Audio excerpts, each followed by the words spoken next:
이 시간에는 시편 71편을 중심으로 도움을 바라는 노인의 기도라는 제목으로 말씀을 묵상하겠습니다. 어떤 분이 50대 중반까지는 인생이 보이더니 그때를 넘어서니 죽음이 보인다고 말했습니다. 인생은 날아가는 화살이라고 했습니다. 전에는 삶이 보이더니 이제는 죽음이 보이고 노년에 대한 막연한 염려도 찾아옵니다. 누군가가 이런 말을 했습니다. 나이를 먹어감에 따라 점점 두려워지는데 마치 꼬치 속에 있는 누에처럼 다른 것과 단절하고 자기 안에만 안주하고 싶어지고 나도 모르게 고집만 늘어가는 것 같구나. 마이어 목사님은 노년에 접어들 때 친구에게 다음과 같은 말을 했다고 합니다. 나는 참으로 하나님께서 내 인생의 강을 끝까지 넘쳐오르게 하시기를 바라네. 나는 내 인생이 늪에서 끝나지 않기를 소원하네. 인생은 시작보다 끝이 좋아야 합니다. 시편 71편은 도움을 바라는 노인의 기도입니다.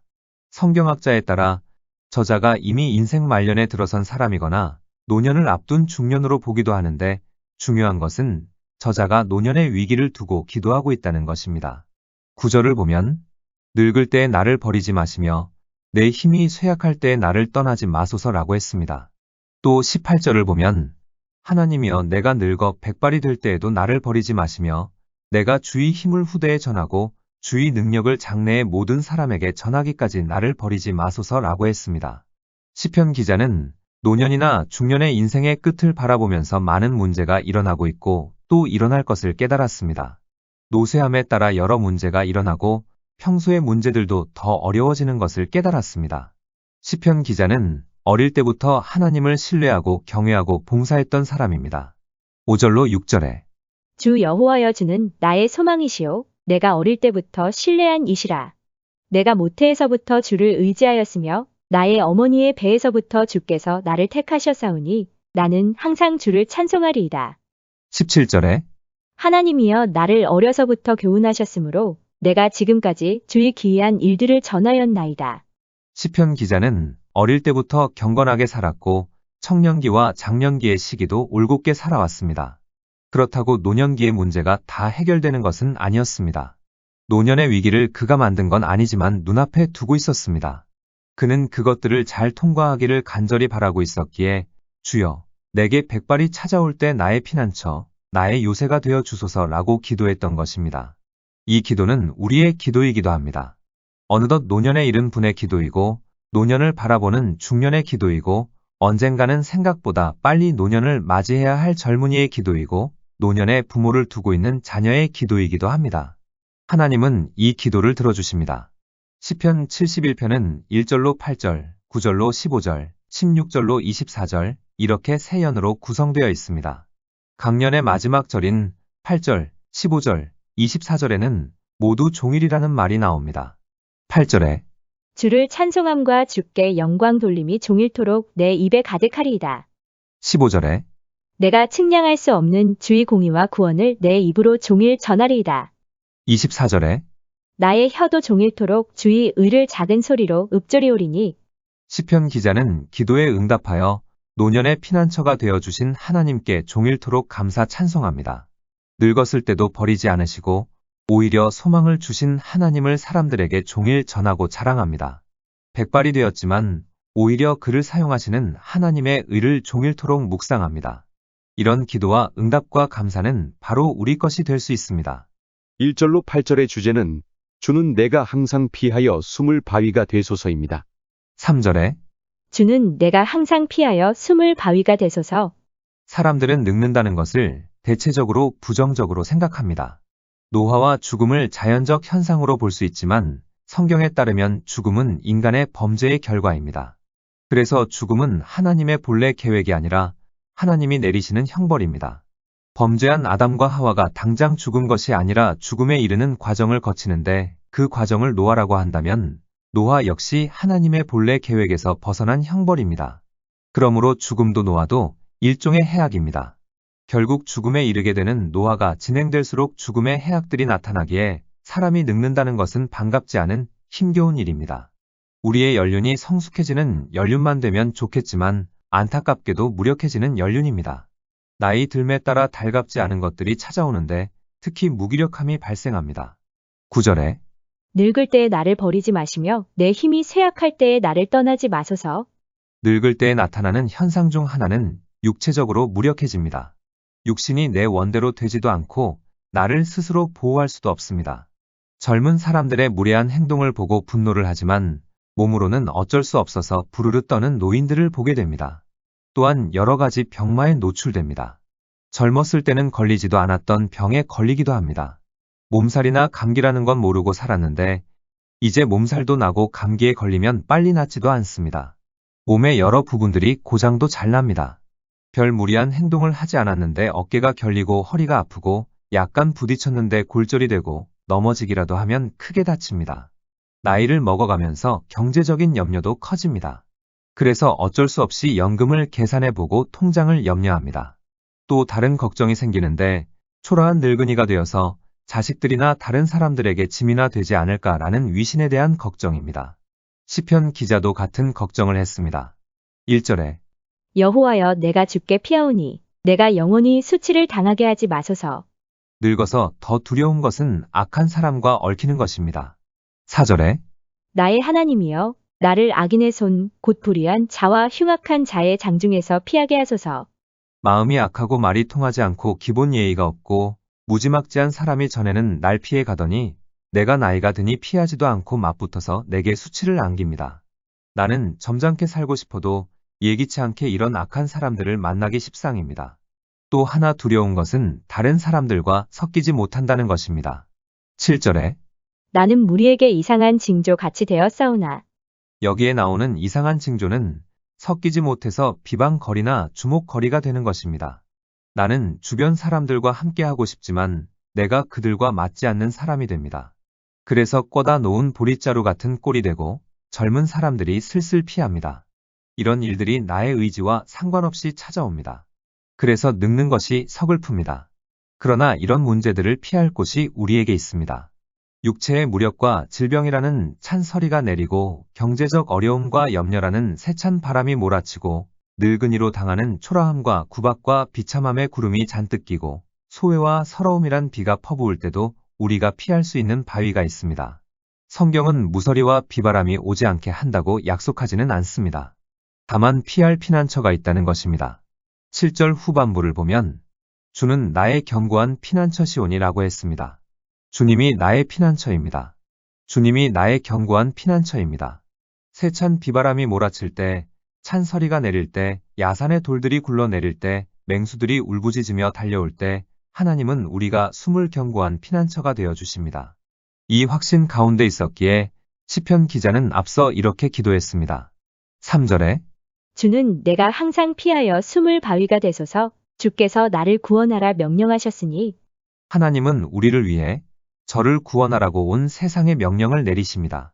모든 자연과 역사를 주관하시는 하나님은 그의 자녀를 후대하라고 명령을 내리십니다.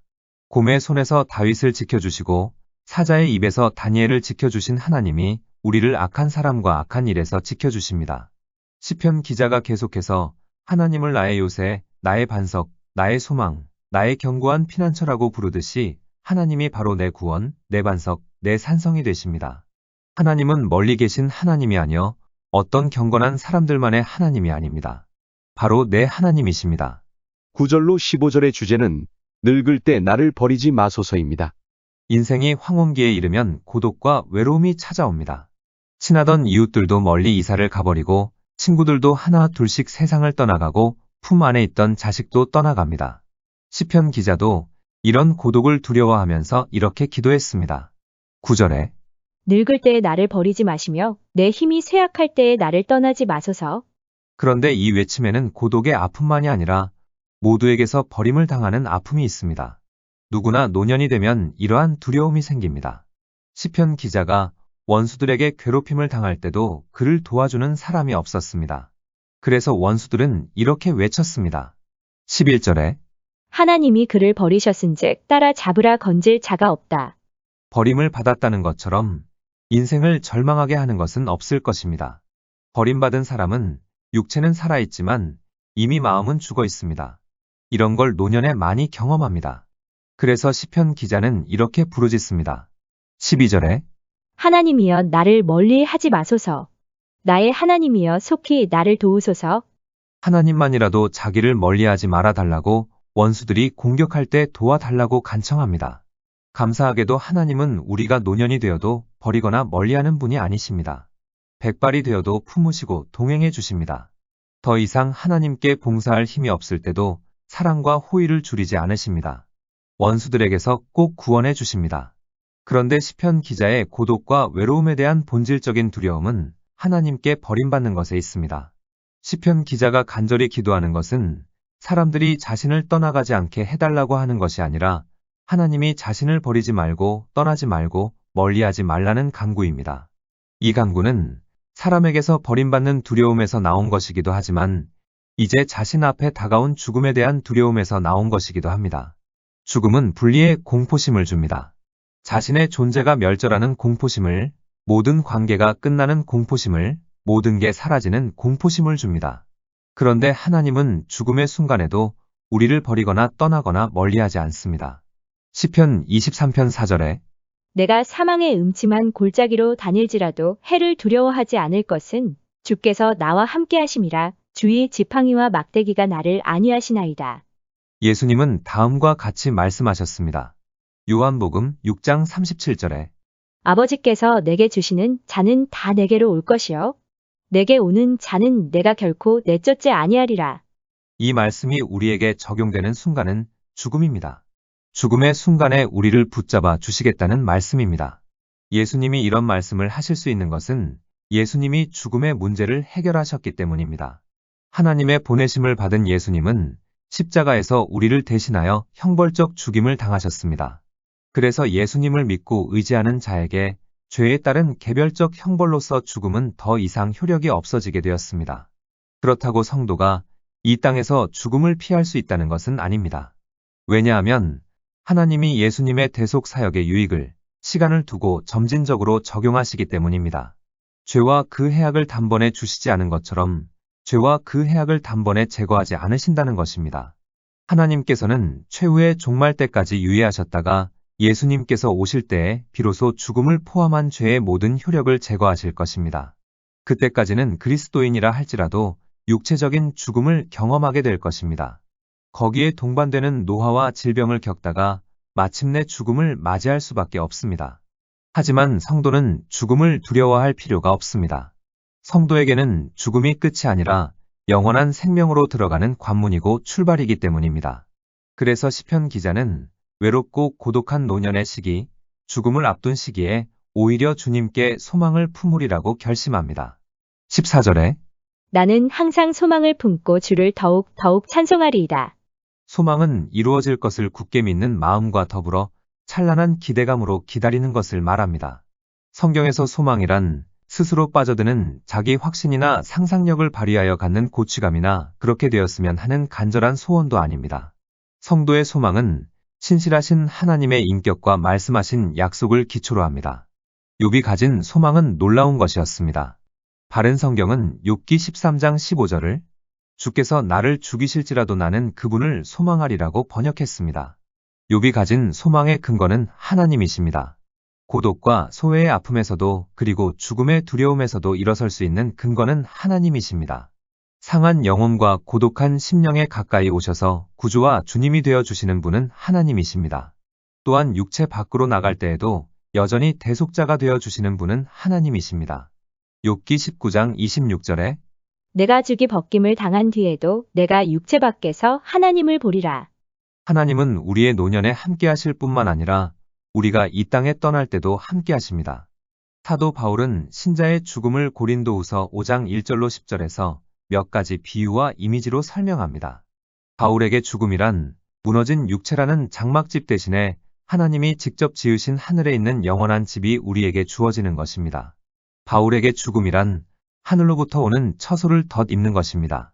바울에게 죽음이란 죽을 것이 생명에게 삼킨 바 되는 것입니다. 바울에게 죽음이란 주와 함께 거하게 되는 것입니다. 바울에게 죽음이란 주님의 시상대에서 상을 받는 것입니다. 죽음이 이러함으로 죽음을 두려운 존재로만 생각하지 말고 항상 소망을 품고 주님을 찬송해야 합니다. 16절로 21절의 주제는 늙어서도 나를 사용하소서입니다. 나이가 들면 서러운 것이 모든 일들을 젊은 이에게 내주고 뒤로 나아가는 것입니다. 과거의 역군들이 초라하게 내몰리는 것을 보면 서글퍼집니다. 회사나 사업이나 가정이나 교회의 일들을 하나씩 내려놓습니다. 그때 찾아오는 허무감과 무력감은 견디기 쉬운 것이 아닙니다. 사람이 무용지물이 된다는 것처럼 절망되는 일이 없을 것입니다. 그런 처지에 있는 시편 기자는 이렇게 기도합니다. 18절에 하나님이여 내가 늙어 백발이 될 때에도 나를 버리지 마시며 내가 주의 힘을 후대에 전하고 주의 능력을 장래의 모든 사람에게 전하기까지 나를 버리지 마소서. 시편 기자가 하나님께 버리지 말아 달라고 호소하고 동행하여 달라고 간청하는 이유는 주님의 힘과 능력을 그가 만나는 사람들에게, 특히 후대의 사람들에게 전하기 위해서라고 했습니다. 그는 끝까지 하나님께 쓰임 받기를 원했습니다. 노년이 되면 외형적으로 볼 때 우리가 더 이상 쓸모가 없는 사람이 되었는지 모르지만 감사하게도 하나님 앞에서는 전혀 그렇지 않습니다. 하나님은 여전히 우리를 사용하길 기뻐하시고 우리가 쓰임 받을 수 있는 길을 열어놓으셨습니다. 20절로 21절에 우리에게 여러 가지 심한 고난을 보이신 주께서 우리를 다시 살리시며 땅 깊은 곳에서 다시 이끌어 올리시리이다. 나를 더욱 창대하게 하시고 돌이키사 나를 위로하소서. 사람들은 노년을 볼 때 심한 고난의 세월 후에 이제 기력도 잃어버렸고 땅속에 묻혀있기나 해야 할 것 같고 아무런 쓸모가 없는 사람으로 여길지 모릅니다만 하나님은 우리를 살리시고 끌어올리시고 창대하게 하시고 사용하십니다. 우리가 노쇠하게 되었는데 이런 일이 일어날 수 있는 것은 여전히 우리에게 머무는 주님의 능력 때문입니다. 노년이 될수록 더 온전하게 역사하는 주님의 능력 때문입니다. 사도 바울은 이렇게 고백했습니다. 고린도후서 12장 9절에 나에게 이르시기를 내 은혜가 내게 족하도다. 이는 내 능력이 약한 데서 온전하여짐이라 하신지라. 그러므로 도리어 크게 기뻐함으로 나의 여러 약한 것들에 대하여 자랑하리니 이는 그리스도의 능력이 내게 머물게 하려 함이라. 늙어갈수록 육신은 낡아지고 힘은 약해지고 인지기능도 떨어지지만 내 속에 계신 주님으로 말미암아 내 속사람은 날로 새롭게 되는데 더욱 새로워진 노년기 그리스도인은 오직 주님만 의지하고 하나님의 능력만 기대하기 때문입니다. 시편 기자는 바로 그런 은혜와 능력을 경험했습니다. 그래서 주님을 끊임없이 전할 수 있었습니다. 그는 말과 행동과 삶으로 주님을 전했습니다. 우리에게는 이제 끝났다 하는 순간이 없습니다. 우리가 이 땅에 존재하는 한 하나님께서 맡기신 일이 있고 하나님께 쓰임을 받을 일이 있습니다. 그래서 우리는 시편 92편에 나오는 여호와의 집에 심긴 나무와 같습니다. 이는 여호와의 집에 심겼으며 우리 하나님의 뜰 안에서 번성하리로다. 그는 늙어도 여전히 결실하며 진액이 풍족하고 빛이 청청하니 우리 모두 여호와의 집에 심겼으므로 하나님의 뜰 안에서 번성하게 됩니다. 늙어도 여전히 결실하며 진액이 풍족하고 빛이 청청하게 됩니다. 22절로 24절의 주제는 나의 혀로 종일토록 찬송하겠나이다입니다. 하나님은 우리 인생의 강이 끝까지 넘쳐 흐르게 하실 것입니다. 노년의 수많은 위기와 난관 중에서도 언제나 함께 해주시고 구원해 주시고 영원한 소망을 주시고 마지막까지 사용해 주실 것입니다. 그래서 시편 기자는 하나님을 찬양했습니다. 비파로, 수금으로, 입술로, 혀로, 영혼으로, 온 삶으로 노년까지 도우시는 하나님을 찬양했습니다. 22절로 24절에 나의 하나님이여 내가 또 비파로 주를 찬양하며 주의 성실을 찬양하리이다. 이스라엘의 거룩하신 주여 내가 수금으로 주를 찬양하리이다. 내가 주를 찬양할 때에 나의 입술이 기뻐 외치며 주께서 속량하신 내 영혼이 즐거워하리이다. 나의 혀도 종일토록 주의 의를 작은 소리로 읊조리오리니 나를 모해하려 하던 자들이 수치와 무한을 당함이니이다. 러시아 속담에 전쟁에 나가려면 한 번 기도하라. 배를 타러 나가려면 2번 기도하라. 결혼을 하려면 3번 기도하라는 말이 있습니다. 그러면 노년의 항해를 앞두고는 몇 번을 기도해야 할까요? 그 답은 종일토록입니다. 노년의 시편 기자는 종일토록 주께 찬송과 영광을 돌렸고 종일토록 주의 공의와 구원을 전했고 종일토록 주님의 의를 묵상했습니다. 노년의 항해를 위해서는 종일 기도하고 찬송해야 합니다. 비파로 수금으로 입술로 영혼으로 혀로 삶으로 종일 찬양해야 합니다. 누구에게나 찾아오는 노화와 죽음, 비록 달갑지 않은 손님 같지만 따지고 보면 귀한 손님입니다. 노화와 죽음이 없다면 우리의 삶은 끔찍할 것입니다. 노화와 죽음은 비록 죄의 결과이고 해악이지만 우리에게 소중한 것입니다. 노화와 죽음은 더 크고 완성된 영광의 때를 가져오는 시간이며 사건이기 때문입니다. 이 방송을 들으시는 모든 분들이 노화와 죽음을 잘 준비하시고 수용하시고 누리시길 축복합니다. 시편 71편은 시편 기자가 하나님께 간절히 의지하며 도움과 구원을 구하는 기도를 담고 있습니다. 이 시편을 통해 얻을 수 있는 교훈은 다음과 같습니다. 첫째, 하나님께 대한 신뢰입니다. 시편 기자는 어린 시절부터 하나님께 의지해 왔음을 고백하며 여전히 하나님께 신뢰를 두고 있다는 점을 강조합니다. 이는 우리의 전 생애에 걸쳐 하나님을 신뢰하고 의지해야 함을 가르칩니다. 둘째, 기도의 중요성입니다. 모든 상황에서 하나님께 기도하는 것이 중요합니다. 시편 기자는 어려운 상황에서도 하나님께 간절히 기도하며 도움을 구합니다. 셋째, 하나님의 지속적인 보호입니다. 하나님은 우리의 피난처이시며 항상 우리를 보호하시는 분임을 상기시킵니다. 우리는 하나님의 보호하심을 믿고 의지할 수 있습니다. 넷째, 하나님의 정의입니다. 시편 기자는 하나님께서 정의롭고 신실하신 분임을 인정하며 하나님의 공의가 이루어지기를 기도합니다. 다섯째, 찬양과 감사입니다. 시편 기자는 하나님의 구원과 도움에 대해 찬양과 감사를 드리며 우리의 삶 속에서도 하나님께 찬양과 감사를 드리는 것이 중요함을 강조합니다. 여섯째, 희망과 소망입니다. 시편 기자는 고난 중에도 하나님의 구원을 기대하며 희망을 잃지 않습니다. 이는 우리에게도 어려움 속에서도 희망을 가지고 나아가야 함을 교훈합니다.